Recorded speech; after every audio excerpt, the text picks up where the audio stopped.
دعوت اسٹیج دیتا ہوں رفیق محترم فاضل نوجوان سرزمین عیسیٰ نگر سے تشریف لائے ہوئے حضرت مولانا محمد توفیق احمد صاحب دعوت برکاتہ عالیہ حضرت مولانا تشریف لائے اور اپنے مواعظ حسنہ سے ہم سامعین کو محظوظ فرمائیں۔ السلام علیکم ورحمۃ اللہ وبرکاتہ۔ الحمد لله الذي جعل أبدع الأفلاك والأوزين، والصلاة والسلام على من كان نبيا وآدم بين الماء والطين، وعلى آله وأصحابه أجمعين، ومن تبعهم بإحسان إلى يوم الدين، أما بعد، فأعوذ بالله من الشيطان الرجيم، بسم الله الرحمن الرحيم، إنا أعطيناك الكوثر فصل لربك وانحر إن شانئك هو الأبتر. وقال النبي صلى الله عليه وسلم: أفضل من أسلم جهرا عمر، وأفضل من فتح باب الكعبة عمر، وأفضل من هاجر علانية عمر، أو كما قال عليه الصلاة والسلام۔ اسٹیج پر آنا افروز علماء کرام مجمع میں تشریف فرما سرزمین نمبیا کے انتہائی معزز و محترم سامعین نیک انجام اور ہمارے پروگرام کو سماعت کر رہی خواتین اسلام،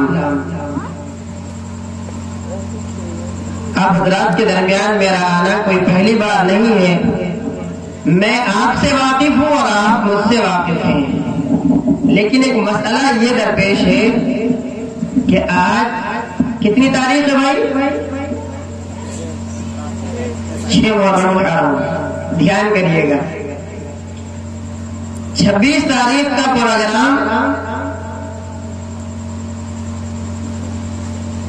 جی 25 تاریخ کا پروگرام عربی حساب سے اور 6 محرم الحرام کا پروگرام سرزمین نبیہ سے محترم المقام حضرت مولانا یوسف صاحب نے مقرر کیا تھا، اور 26 تاریخ پلس 7 محرم الحرام کا پروگرام میرا سرزمین سیتا پور میں ہونا ہے۔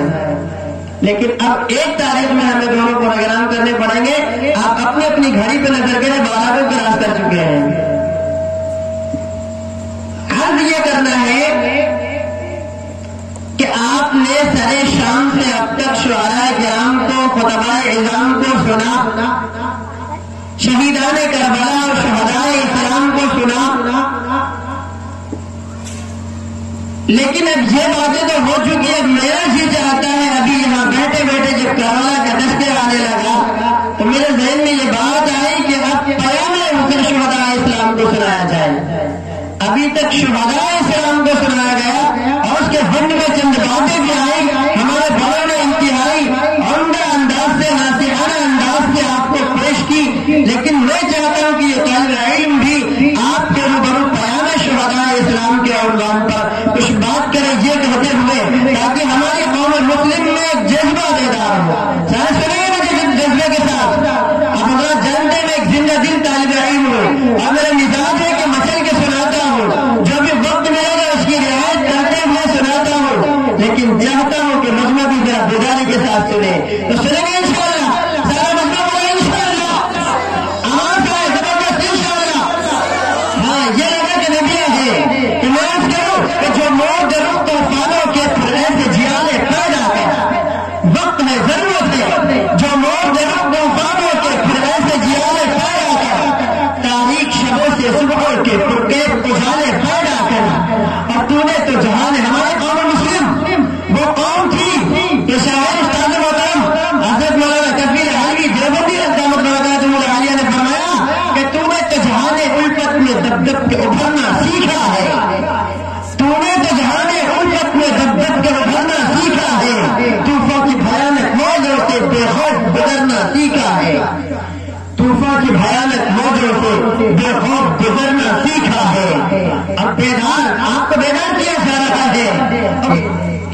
بیدار خواب غفلت سے پھر ظلم کے بادل چھائے ہیں، ظالم جو نگو سر رہتے تھے پھر مد مقابل آئے ہیں۔ اور حالات کیا ہے کہ ہم رنگ زمین ہے جال بچھے ہر گام سنبھل کر چلنا ہے، ہم رنگ زمین ہے جال بچھے ہر گام سنبھل کر چلنا ہے، اس وادی ظلم و وحشت میں انداز بدل کر چلنا ہے۔ جو مور درخت طوفانوں کی وہ زور و ہمت پیدا کرا، جو مور درخت طوفانوں کے وہ زور و ہمت پیدا کر، اب ہٹ کے دفاعی لائن سے اقدام کی جرأت پیدا کر۔ کیوں؟ آپ تو وہ قوم ہیں، آپ تو وہ قوم ہیں جب میدان میں آتے تھے تو بیٹھے وہ سرا ہی میدان کو سر کر لیا کرتے تھے۔ آپ کے ملک پہ انگریز نے قبضہ کیا، شہداء اسلام کا تذکرہ آ رہا تھا، انڈیا کے شہداء اسلام کا بھی تذکرہ ہونا چاہیے۔ میں اس کرتا چلوں کہ آپ کے انڈیا پر انگریز ظالم مکار دشمن آیا اور اس نے آپ سب کو ہمیں سب کو غلامی کی زنجیر میں جکڑ دیا۔ اس کا مقابلہ کرتے ہوئے 4 جولائی 1799 جو کہتے ہیں 1857 سے جنگ آزادی شروع ہوئی، وہ اپنی دل کے کان کھول کے سنے اور اپنے ذہن کے پردے کو ہٹائے اور دروازے کو بند کرے اور لیتے جائے کہ 1799 میں بھی جنگ آزادی لڑی جا رہی تھی اور اس سے پہلے 1757 میں بھی جنگ آزادی پلاسی کے میدان میں لڑی گئی ہے۔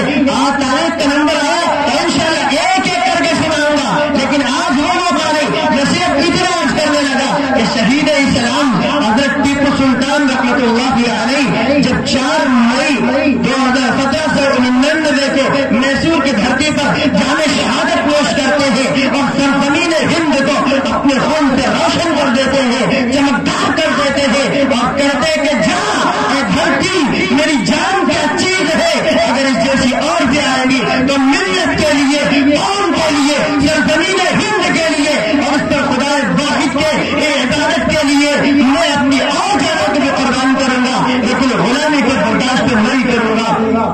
کسی نے کہا چلیے ذرا سی بات کر لوں گا، شیر کی ایک دن کی زندگی گیدڑ کی 100 سالہ زندگی سے بہتر ہے، یہ اعلان کیا تھا سلطان ٹیپو نے۔ تو آپ کو بھی بیدار کیا جا رہا ہے کہ بیدار ہو خواب غفلت سے پھر ظلم کے بادل چھائے ہیں، ظالم جو نگو سر رہتے تھے پھر مد مقابل آئے ہیں۔ البتہ اگر آپ بیدار ہوں گے تو کیا ہوگا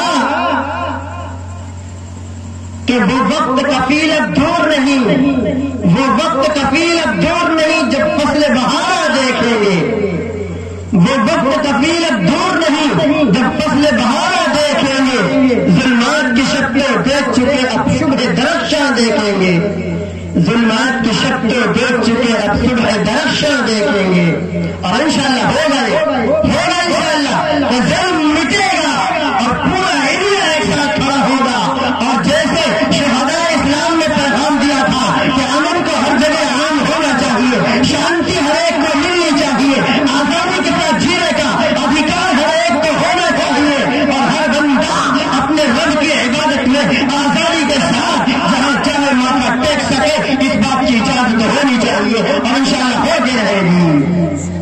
بہت ہو چکا کھیل آپس میں لڑانے کا، یہ انگریز ایک چٹکی لے کے گئے تھے، ایک پوائنٹ لے کے گئے تھے جسے استعمال کیا جا رہا ہے، جنتا کو لڑایا جا رہا ہے، امت کو لڑایا جا رہا ہے، پروپیگنڈا کیا جا رہا ہے۔ میں نے شروع یہاں سے کیا تھا، اِنَّا أَعْطَيْنَاكَ الْكَوْثَرَ فَصَلِّ لِرَبِّكَ وَانْحَرْ إِنَّ شَانِئَكَ هُوَ الْأَبْتَرُ۔ آج اسے موضوع سخن بناتے ہوئے چند باتیں عرض کروں کہ آپ یہ سمجھتے ہوں گے آج انڈیا میں ہمیں اور آپ کو پریشان کیا جا رہا ہے، اسلام کو مٹانے کی سازش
اور یاد رکھیے نبی پاک علیہ الصلوۃ والسلام کی تکلیف پر رب بھی مچل جاتا ہے. کئی مقامات پر اللہ نے جواب دیا ہے. قرآن پڑھ کے تو دیکھیں ذرا، ہم پڑھتے ہی نہیں ہیں. مسلم قوم قرآن کو ٹانگوں میں سجا کے رکھتی ہے کہ ابا کا انتقال ہونے والا ہوگا تو حافظ جی کو بلا کے سورہ یاسین پڑھوائیں گے. نہیں، قرآن اٹھا کے دیکھو، پتہ چلے گا. تو میں یاد کر رہا تھا کہ آقا مدنی صلی اللہ علیہ وسلم کے فرزند ارجمند دنیا سے رخصت ہوئے. عاص بن وائل نے اعتراض کیا تو اللہ نے جبریل امین کو بھیجا، جاؤ جبریل جاؤ میرے پیغمبر کو تسلی دو اور بتاؤ اے محمد عربی صلی اللہ علیہ وسلم انا اعطیناک الکوثر. آتینا علماء کرام موجود ہیں. آتینا اور آتینا میں فرق ہے. ایک تاثر ہے، ایک آگا ہوتا ہے، مخرج دونوں کا ایک ہے، لیکن ایک نرمی کے ساتھ آسانی کے ساتھ اپنے پن سے ادا ہوتا ہے اور دوسرا منہ بھر کے ادا ہوتا ہے. حضور کو جب دینے کا نمبر آیا، دیگر پیغمبر کو دینے کا نمبر آیا، اللہ فرماتا آتینا، لیکن میرے نبی محمد عربی صلی اللہ علیہ وسلم کے اندر تو فرمایا انا کا استعمال کتنا دیا کہ تم شمار بھی نہیں کر سکتے. انا اعطیناک الکوثر، پیغمبر ہم نے آپ کو بہت سارا دیا، خیر کثیر عطا کر دیا. اب غمگین ہونے کی ضرورت نہیں ہے.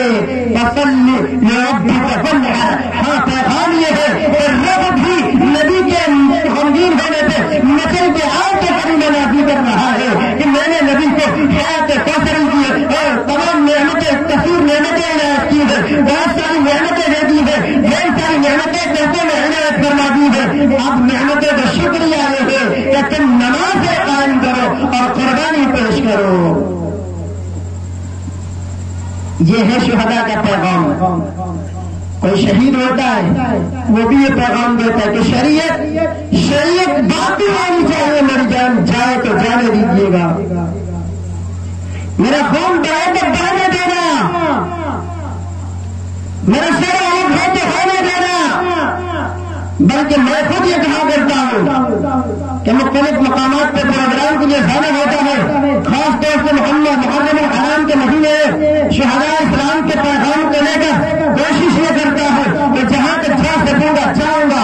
میری طبیعت حاضر ہے، ورنہ آج میرا پروگرام جبل پور مدھیہ پردیش کا تھا، میں نے اسے کینسل کیا تھا اور پھر اس کے بعد مولانا یوسف صاحب سے بات ہوئی تو پھر یہاں آنا ہوا. بساس سے نہیں تھی، اس کے باوجود کوشش یہ کرتا ہوں کہ شہداء کا پیغام جہاں تک ہو سکے گا لے کے جاؤں گا.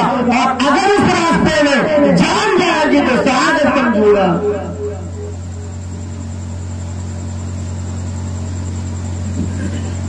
لہذا آپ کو بھی غور کرنا پڑے گا کہ نبی پاک صلی اللہ علیہ وسلم کو جب غم ہوا، تکلیف ہوئی تو اللہ نے کہا کہ ہم نے آپ کو بہت سی نعمتیں دی، گھبرائیے نہیں. ہاں، نعمتوں کا شکریہ یہ ہے کہ نمازیں پڑھتے رہیے، اللہ کی عبادت میں لگ جائیے. مالی عبادت بھی کرنی ہے، بدنی عبادت بھی کرنی ہے، مالی عبادت بھی کرنی ہے، مالی عبادت بھی کرنی ہے. ہر طرح کی عبادتیں میں آپ کو لگ جانا ہے. شہداء اسلام کا پیغام بلکہ اور آگے بڑھ کے بتاؤ اس مقصد سے ہمارا جمع ہوتے ہیں. اور اکثر جانے میں یہ بات ہوتی ہے کہ شہداء اسلام کا پروگرام ہے، کربلا کا تذکرہ ہوگا تو آؤ میں بھی کربلا کا تذکرہ کرتا ہوں کہ کربلا سے ہمارے رات کا آقا جناب محمد عربی صلی اللہ علیہ وسلم کے چہیتے نواسے جن کو نبی پاک صلی اللہ علیہ وسلم نے اپنے تانے سے بٹھا کے بھلایا ہے، جن کے ہاتھوں کو چوما ہے، جن کے رخسار کو چوما ہے اور جن کو پیار دیا ہے، انہیں نبی پاک صلی اللہ علیہ وسلم کی سجدے کی حالت میں بچپنے میں ٹوٹ بنا دیا تو نبی نے سجدے سے لمبا کر دیا. انہیں حسین گرنے نہ پائے. وہ حسین میدان کربلا میں جب گر بھی رہا ہے تو سجدے میں گر رہا ہے اور یہ بتا رہا ہے کہ تلواریں چلے تو چلنے دینا، توپ چلے تو چلنے دینا، گولیاں چلے تو چلنے دینا، کوئی آئے تو آنے دینا. امریکہ سپر پاور قبضے کی طریقے سے بم گرائے تو گرانے دینا، لیکن نمازیں پتہ نہیں ہونی چاہیے. دیا پیغام کے لیے دیا شہداء اسلام نے دیا نا، ذرا بولے دیا نا. ہاں تو دیا ہے کہ حرکت پہ پابندی کرنی ہے، تبھی نمازوں کی پابندی کریں گے انشاءاللہ. انشاءاللہ آدیش دیا قربانی کیجیے، قربانی کیجیے۔ ضرورت پڑے گی تو جانور کی بھی قربانی دیں گے جیسا کہ بقرہ عید میں ہوتی ہے، اور ضرورت پڑے گی تو جان کی بھی قربانی دیں گے، ضرورت پڑے گی تو مال کی بھی قربانی دیں گے، ضرورت پڑے گی تو فقر کی بھی قربانی دیں گے۔ جیسی ضرورت پڑے گی اسلام کی آبیاری کے لیے اور اپنے قوم ملک کی آبیاری کے لیے انشاءاللہ ہمارے قادرین نے قدم کو سر سے باندھ کر میدان میں آنا گوارا کیا تھا اور پیچھے ہٹنا گوارا نہیں کیا تھا، ایسے ہی ہم اور آپ بھی انشاءاللہ ضرورت پڑنے پر میدان میں آئیں گے اور باطل کا مقابلہ کریں گے انشاءاللہ۔ ہم وہ جیالے ہیں جن ماں نے یہ کہہ کے دودھ پلایا ہے کہ ضرورت پڑے تو بے مصیبتیں لگنی چاہیے، ملک و قوم کو نام کو روشن کرنا ہے، اسلام کو برقرار رکھنا ہے اور شہداء اسلام کے پیغام کو امت تک پہنچانا ہے، داعی اور جذبے کے ساتھ کہ عمل خود بھی کرنا ہے، دوسرے بھی عمل والے بن جائیں۔ صرف اتنے نہیں کہ ہم عمل کر لیں گے اور صرف اتنے نہیں کہ لوگوں کو بتا دیں گے، خود بھی عمل کرنا ہے اور دوسرے کو بھی بتانا ہے۔ تو عرض یہ کر رہا تھا فصلی لربک وانحر، نماز بھی پڑھنی ہے، قربانی بھی دینی ہے، جیسی قربانی کی ضرورت پڑے گی ویسی قربانی دیں گے۔ اور یہ باتیں معلوم کب ہوگی؟ ایک تیسری آیت کی طرف بھی چلو، پھر اس کے بعد اس کا خلاصہ فصلی لربک وانحر ان شانئک هو الابتر، اعلان ہو چکا ہے بے شک آپ کا دشمن ہی بے نام و نشان ہونے والا ہے۔ آپ نے بتائیے، پریشان نہ ہوئیے، چاہے جتنے پروپیگنڈے کر لیں، اسلام نہ مٹا تھا نہ مٹا ہے اور نہ مٹے گا۔ جس دن اسلام نہ رہا دنیا نہیں ہوگی، یہ اعلان ہے۔ میرے آقا نے فرمایا کہ جب تک اس روئے زمین پر اللہ کا نام لینے والا ایک بھی بندہ رہے گا، رب کائنات پوری دنیا کو چلاتا رہے گا، اور جس دن تک مسلمان نہیں رہے گا، اسلام کا ماننے والا نہیں رہے گا، اللہ سورج کو توڑ دے گا، آسمان کو توڑ دے گا، زمین کو توڑ دے گا، پہاڑوں کو بکھیر دے گا، اور ہر طرف سیلاب آ جائے گا، ہر طرف طوفان آ جائے گا اور قیامت برپا ہو جائے گی، پھر کوئی نہیں بچے گا۔ بہت سے لوگ کہتے ہیں کہ یہ ایسا نہیں ویسا، میں کہتا ہوں آرام کر کے کہ مسلمانوں کے صدقے میں دنیا قائم ہے۔ جس دن اس روئے زمین پر اب تو سائنسداں بھی تسلیم کر رہے ہیں، ابھی پچھلے دنوں خبر بڑی زور سے گردش کر رہی فیس بک پہ کہ کعبہ نہیں ہوگا تو زمین نہیں ٹکے گی، ماننے لگے ہیں۔ کیوں؟ مجبوریاں ہیں، کچھ تو مجبوریاں رہی ہوں گی، آگے میں کہنا نہیں چاہتا اس موقع پہ۔ بہرحال تو عرض یہ کر رہا تھا قوم مسلم تو وہ قوم ہے کہ حادثے سے ہار جانا فطرت آدم نہیں، حادثے سے ہار جانا فطرت آدم نہیں، حادثے سے کھیلتے ہیں عظمت انسان کے ساتھ، اور مصائب میں الجھ کر مسکرانا میری فطرت ہے۔ یہ شہداء اسلام کا پیغام، مصائب میں الجھ کر مسکرانا میری فطرت ہے، ہمیں ناکامیوں میں اشک برسانا نہیں آتا۔ شہید بھی ہوتے ہیں تو شہادت کے وقت ہے نا، نبی پاک صلی اللہ علیہ وسلم کی روایت ابھی سنا رہے تھے ہمارے پیشوا حضرت مولانا مفتی عبد الرحیم صاحب دعوت برکاتہ میں عالیہ کہ میرے آپ کے پیغمبر محمد عربی صلی اللہ علیہ وسلم نے آرزو و تمنا کی کہ اے اللہ مجھے اللہ کے راستے میں شہید کیا جائے، پھر زندہ کیا جائے، پھر شہید کیا جائے، پھر زندہ کیا جائے، پھر شہید کیا جائے۔ پھر تفصیل سے بتایا ایسا کہ جب نبی کا آرزو کر رہے شہادت کی تو شہادت کا مقام کیا ہوگا، اور شہادت کا مقام یہ کہ زمین پر خون گرنے سے پہلے اللہ مغفرت کر دیتا ہے۔ جب شہید سے پوچھے گا رب کائنات اے شہید بتا تیری زندگی کا سب سے مبارک اور مقدس مرحلہ جو تجھے سب سے اچھا لگا ہے وہ کون سا مرحلہ ہے؟ تو یہ کہے گا ربا دنیا میں رہا اتنی عمر گزاری، اتنے دن زندہ رہا، لیکن جب گولی لگی تھی، جب میرے تلوار لگی تھی، جب برچھی لگی تھی، جب میں شہید ہو رہا تھا، تیرے نام کے جان کو قربان کر رہا تھا، اس وقت جو مزہ آیا تھا وہ مزہ پوری زندگی کبھی نہیں آیا۔ اس لیے ایک شعر عرض کرتا ہوں اور آرزو کرتا ہوں کہ آپ سبھی حضرات آمین کہیں گے انشاءاللہ. کہیں گے نا انشاءاللہ؟ انشاءاللہ کہیں انشاءاللہ کہیں گے انشاءاللہ.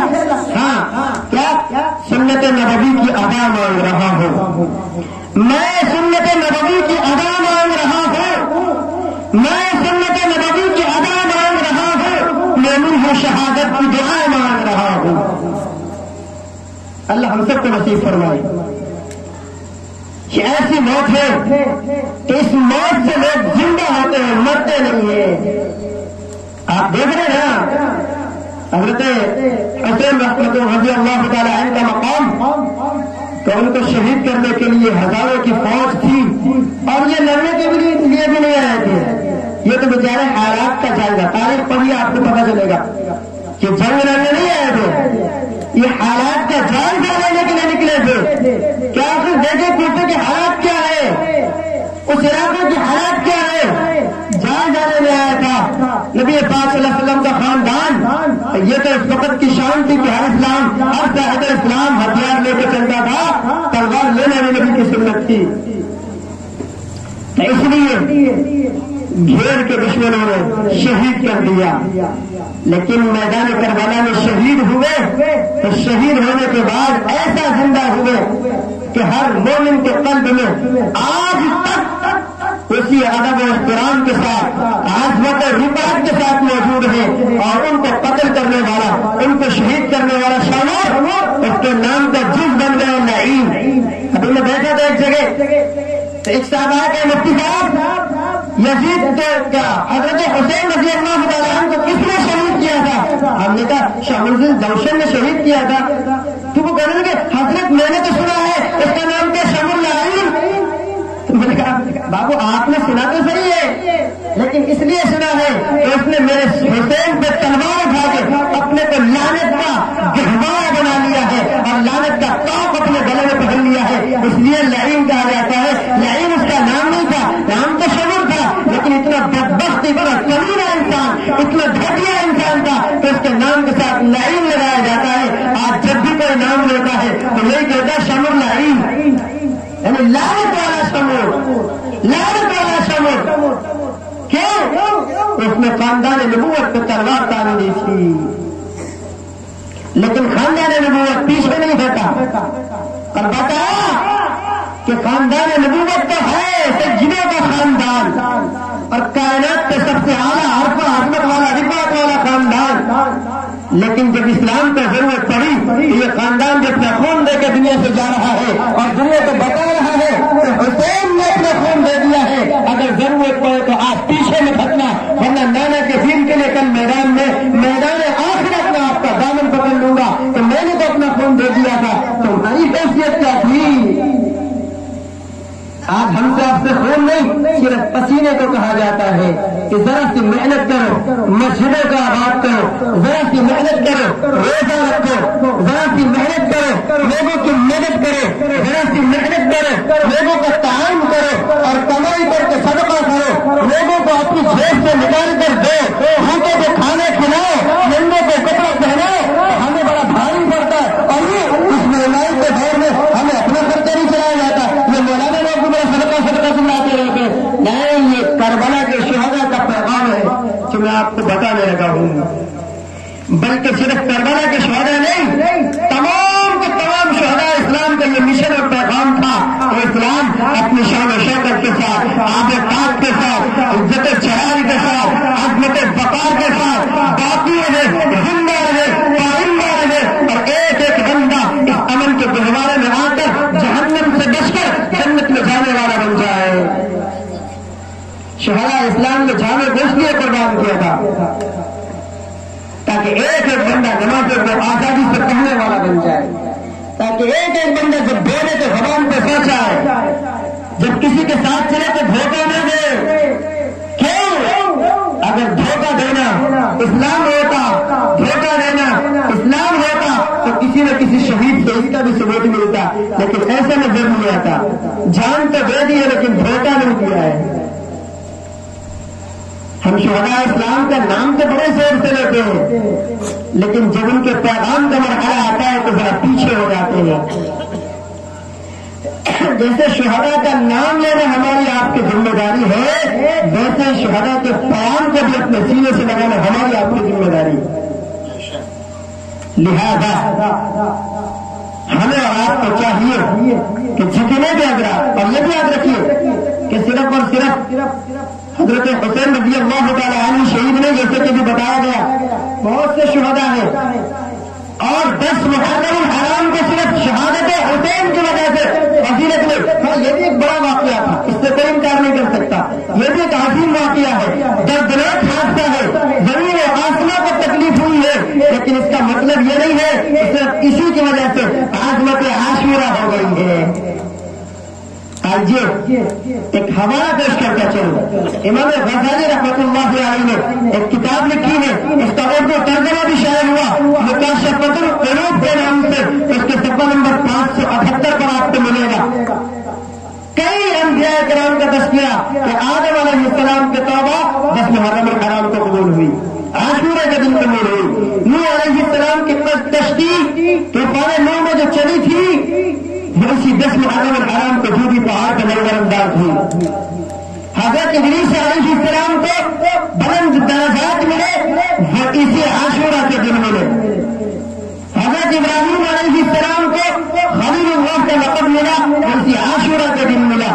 حضرت ابراہیم علیہ السلام کو نمرود کے ہاتھ سے چھٹکارا نصیب ہوا وہ اسی عاشورہ کے دن چھٹکارا نصیب ہوا۔ حضرت داؤد علیہ السلام کی توبہ بھی اسی دن قبول ہوئی۔ حضرت سلیمان علیہ السلام کو ان کا تخت واپس اسی دن ملا، اور موسیٰ علیہ السلام کی قوم جو کافی دنوں سے غلامی کی زندگی گزار رہی تھی، فرعون کے ظلم و استبداد سے جو آزادی نصیب ہوئی ہے اور دریائے نیل کو پار کیا ہے، اور فرعون اپنے لشکر کے ساتھ دریا میں غرق ہوا، وہ بھی عاشورہ کا دن تھا۔ اور یہ میں نے کیا ہے، یہ امام غزالی علیہ رحمۃ اللہ علیہ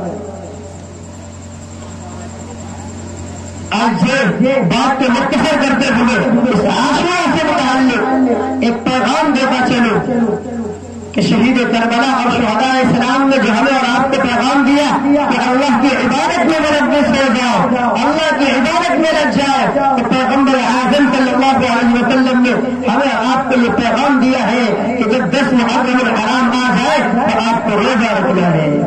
بخاری شریف جلد اول صفحہ 268 پہ روایت موجود ہے، کئی روایتیں تواتر کے ساتھ، وہ ساری روایتیں کروں گا، وقت بہت ہو جائے گا، سب کا خلاصہ پیش کرتا ہوں کہ 10 محرم الحرام کا نبی پاک صلی اللہ علیہ وسلم کو اتنا اہتمام ہوتا تھا کہ اس کے علاوہ کسی بھی نبی روزے دیتے اہتمام نہیں فرماتے تھے، دوسروں کو بھی بتاتے تھے اور خود بھی روزہ رکھتے تھے، کیوں؟ اس لیے کہ رمضان کی فرضیت سے پہلے 10 محرم الحرام کا روزہ فرض تھا، فرضیت سے رمضان کی وجہ سے ثابت ہو گئی، لیکن نسل باقی رہا اور آپ ہمیشہ رکھتے رہے، اور آپ نے امت کو ترغیب بھی دی ہے، امت رکھے۔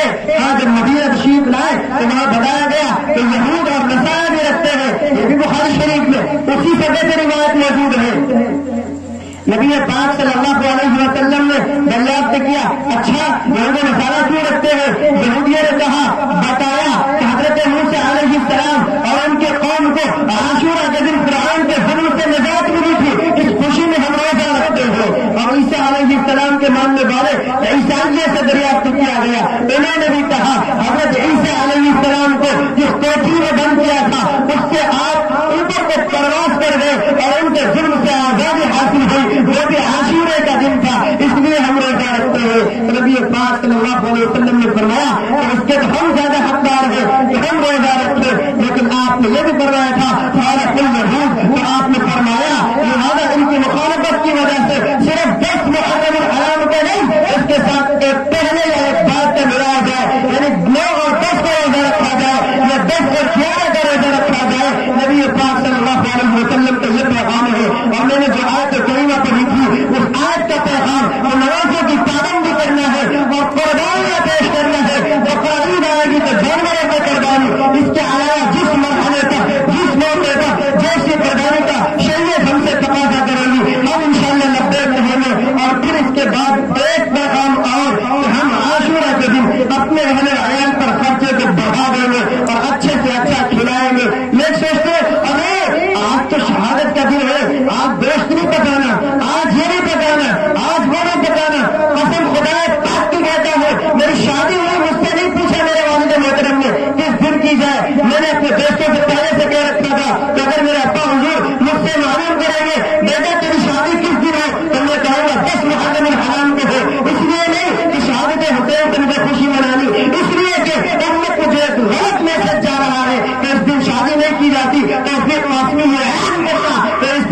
شادی کی جا سکتی ہے، ایسا نہیں ہے۔ اگر اس دن شادی کرنا منع ہوتا شہادت حسین کی وجہ سے تو پھر مجھے میں بھی شادی منع ہونی چاہیے۔ آپ کے خامی محترم حضرت حسین کے خامی محترم حضرت عثمان غنی رضی اللہ تعالیٰ عنہ، اور جیسے کہ ابھی آپ نے روبرو آیا کہ روئے زمین پر حضرت عثمان جیسے کوئی بندہ اس معاملے میں نہیں، کسی بھی نبی کی دو بیٹیاں جس بندے سے نکاح میں ملی ہے صرف ایک واحد حضرت عثمان غنی ہے، ان کو نبی پاک صلی اللہ علیہ وسلم کی دو صاحبزادیاں یک کے بعد دیگر نکاح میں نصیب ہوئی، اور اس کے بعد دونوں کا انتقال ہو گیا۔ حضور نے فرمایا حضرت فاطمہ کا نکاح حضرت علی سے ہو چکا ہے، حضور نے فرمایا میں اور کوئی بیٹی بھی رہتی تو عثمان کے نکاح میں وہ بھی دے دیتا۔ اس عثمان کی بھی تو شہادت نہیں ہے جنید جیب، اس میں شادیاں کیوں کرتے ہو؟ تب تو اس لیے کر لیتے ہیں کہ ہاں قربانی کرائی تھی، میں نے کرائی، میرے بھائی نے کرائی، میرے چچا نے کرائی، سب کا گوشت ڈبے میں جمع کر کے برف لگا دو، اور 18 تاریخ کو جس دن حضرت حسین عثمان رضی اللہ تعالیٰ عنہ شہید ہوئے تھے اسی دن شادی کرتے اور وہ قربانی کا بچہ ہو گوشت کھلاتے تاکہ پیسہ کم خرچ ہو۔ تو پیسہ بچانے کے چکر میں حضرت عثمان کی شہادت یاد نہیں رہی، اس دن شادی کر لیتے ہو۔ خانوں کی شادی میں بھانجے کی شادی شہادت پہ شادی نہیں ہوگی، خانوں کی شہادت پہ شادی ہو سکتی ہے اور بھانجے کی شہادت پہ شادی نہیں۔ یہ کون سے استاد ہے بھائی؟ رمضان المبارک میں بھی شادیاں ہوتی ہیں۔ حضرت حسین کا ابا حضور حضرت علی رضی اللہ تعالیٰ عنہ شہید ہوئے، وہاں بھی کوئی غم نہیں، کوئی مرحلہ نہیں، یہاں تک کہ ربیع الاول آتا ہے 12 تاریخ 12 ربیع الاول، تاریخ پیدائش میں تو اختلاف ہے 8 9 12 14، لیکن تاریخ وفات میں کوئی اختلاف نہیں۔ اور ابھی تک ہمارے آپ کے بچپن میں ابھی چند سالوں پہلے تک اس تاریخ کو 12 وفات کہا جاتا تھا۔ اب پتہ نہیں کس نے سمجھا دیا جشن عید میلاد النبی۔ اگر وفات یا شہادت غم ہوتا تو میرے آقا سے بڑھ کر کوئی ہستی نہ دنیا میں تھی نہ ہے اور نہ ہوگی، یہ توفیق قاسمی اعلان کرتا ہے۔ اور اگر کوئی مانگتا تو دائرہ اسلام سے خارج اعلان کہتا ہوں، میرے نبی سے بڑھ کر ذرہ برابر بھی اگر کسی کو مانو گے تو دائرہ اسلام سے خارج ہو جاؤ گے۔ میرے پیغمبر جیسا نہ کوئی تھا نہ ہے اور نہ ہوگا قیامت تک انشاءاللہ، یہ رب کا اعلان ہے۔ تو آپ دنیا سے رخصت ہوئے، آپ کی وفات ہو گئی، اس دن تو شادی بھی ہو رہا ہے بلکہ جشن مناتے ہیں، وہ سمجھ میں نہیں آتا ہے۔ حضرت حسین رضی اللہ یہ باطل کا پروپیگنڈا ہے۔ کیوں کہ جب انگریزی سال شروع ہوتا ہے تو ہر طرف مبارک بادیاں، کوئی ایسا نہ ہو کہ کوئی سال بھول جائے، سب کو سال یاد دلانے کے لیے پوری دنیا میں ہنگامہ، اور اسلامی سال کہیں یاد نہ آ جائے اس لیے پہلے مہینے کوئی غم کا مہینہ گھر میں دپٹ جائے اور صرف روتے رہو ڈھول بجاتے رہو۔ یہ غم بھی عجیب دیا دنیا والے نے، غم بھی عجیب دیا کہ تمہارا غم کا مہینہ ہے ڈھول بجاؤ، ابا مر گئے ڈھول بجاؤ، دادا مر گئے ڈھول بجاؤ۔ کبھی بجاتے ہیں آپ لوگ؟ نہیں، کبھی نہیں کرتے، لیکن اعلان نہیں کر رہے کہ ہمارے رسول شہید ہوئے غم کا مہینہ، اور غم کا مہینہ بھی کہتے ہیں، کہتے ڈھول بجاؤ۔ گئے سے گیا گزرا انسان ڈھول بجاتا ہے، اور کیوں؟ دین سمجھ کے بجاتا ہے، دین سمجھ کے بجاتا ہے۔ ابھی میں آ جا رہا تھا ایک جگہ روڈ پہ بڑے مسلمان نظر آئے، ہمارے راستے میں ایمڈیا پڑتا ہے، بہت سے مسلمان نظر آئے، میں نے کہتے ہیں وہ بیچارے نادان مسلمان اکٹھے ہیں، کہہ رہے ہیں اس وقت سب سے بڑی عبادت یہی کہ بابا جی کو لو۔ اس طاقت محمد حضرت امام حسین کی اتنی سی حیثیت رہے گی کہ اس طاقت میں آئیں گے، یہ تو توفیق حسین ہے۔ اگر غور کریں گے تو حضرت حسین رضی اللہ تعالیٰ عنہ کی یہ توفیق ہے، یہ توفیق ہے، یہ توفیق ہے کہ طاقت میں آتے ہیں۔ جب چوک پہ آتے ہیں حضرت حسین کی اس میں روح آتی ہے، اور دیکھتے ہیں تو مناتے ہیں نعوذ باللہ من ذلک، وہ تو شہید میں جنت میں چلے گئے، امت کو پیغام دے رہے کہ ہم رب کے پاس زندہ ہے۔ اور قرآن پاک اٹھائیے گا کئی مقامات پہ ہے، خاص طور سے ایک آیت پڑھتا ہے، ایک آیت سورہ بقرہ کی آیت نمبر 156، وَلَا تَقُولُوا لِمَنْ يُقْتَلُ فِي سَبِيلِ اللَّهِ أَمْوَاتٌ بَلْ أَحْيَاءٌ وَلَكِنْ لَا تَشْعُرُونَ۔ آیت نمبر 156 پارے 2 میں موجود ہے، آپ لوگ دیکھیے گا اس کا ترجمہ۔ شہید کو آپ مردہ نہ دو، لیکن اس کے باوجود ہنگامہ، واویلا، ڈرامہ، یہ وہ، کیوں؟ کا آغاز کروں لوگوں کو سمجھ میں نہ آ جائے اور اس کو لوگ ایکسپٹ نہ کر لیں، اس کو اپنانا نہ شروع کر دیں، یہ پروپیگنڈا بتایا گیا ہے، اس سے ہوشیار ہونے کی ضرورت ہے اور اس سے ہمیں اور آپ کو جاگرک ہونے کی ضرورت ہے اور بیداری کا ثبوت دینے کی ضرورت ہے اور یہ بھی کہنا چلے کہ سب مل کے رہنے کی ضرورت ہے۔ آج آپس میں لڑنے کی ضرورت نہیں بلکہ مسجدوں کو آباد کرنے کی ضرورت ہے کہ جس طریقے سے ہم مسجد میں آتے ہیں اور امام اللہ اکبر کہتا ہے تو سارے ہاتھ اٹھاتے کہ نہیں؟ کوئی ایسا نہیں ہوتا کہ امام کے بعد ہاتھ نہ اٹھائے، امام رکوع میں تو سارے رکوع میں کیوں؟ اگر امام کے ساتھ رکوع نہیں کریں گے نماز خراب ہو جائے گی، امام سجدے میں تو سارے سجدے میں، جیسے مسجد کی نماز میں آپ اتحاد کا ثبوت دیتے ہیں، میں آپ سے ریکویسٹ کرنے لگا ہوں کہ باہر بھی آپ سب اتحاد کا ثبوت دیں، مل جل کر رہیں اور ایک ساتھ مل کر چلیں اور ایک ساتھ بڑھ کر چلیں اور جو بھی ہمارا بھائی شریعت کو نہیں جانتا ہے اس کی توہین نہ کرے، اس کی حقارت نہ کرے، پیار سے محبت سے شفقت سے اس کے پاس جائیں، اس کو سمجھائیں۔ یہ تبلیغی جماعت والے بیچارے نہیں کرتے ہیں، ایک ایک بندے کی خوشامد کرتے ہیں، اپنا گالیاں بستر سر پہ رکھتے ہیں اور اپنا گالیاں بستر لے کے جاتے ہیں، اپنا اسٹوو اپنا چولہا اپنا کھانا پکاتے ہیں اور پکا کر کھا کے پھر بعد میں ایک ایک بندے کی خوشامد کرتے ہیں، گاڑی میں ہاتھ ڈالتے ہیں۔ بھائی مسجد آ جاؤ، اللہ کے کلمے کو یاد کر لو،